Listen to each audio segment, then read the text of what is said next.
זה נדמה לי או שאתם קצת לחוצים? אוקיי, אז קחו אוויר, כי עוד מספר דקות תפגשו את הבנות הכי עושות שראיתם בחיים שלכם.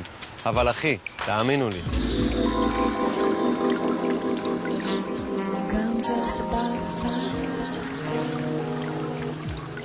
יצאתי לבריכה, ומרוב מחשוף לא ראיתי ביקיני.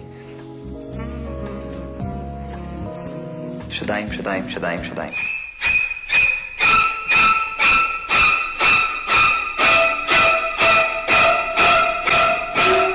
הכי סביר מבין כל המונסטר. אמרתי, רק שהוא לא יהיה איתי הדבר הזה.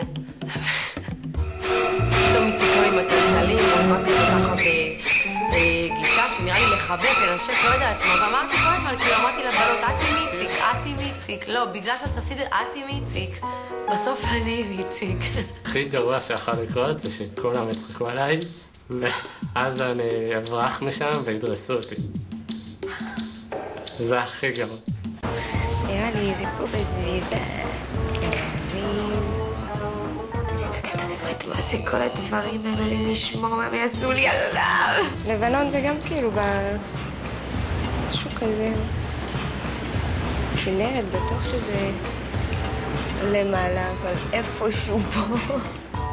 אין פנטילי. אפשר למדוד את ה-IQ שלה במספר חד ספרתי. ויציק, אין לי מושג איך הגענו לזה.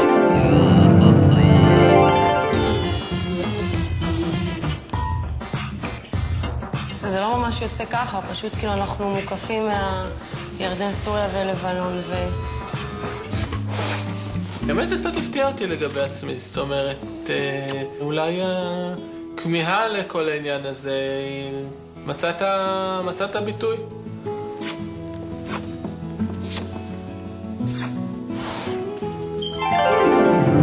סיימת? תודה רב. כזה, אי אפשר לדעת מה הוא יגיד מחר, מה הוא ירצה מחר, הוא חי בעולם משלו.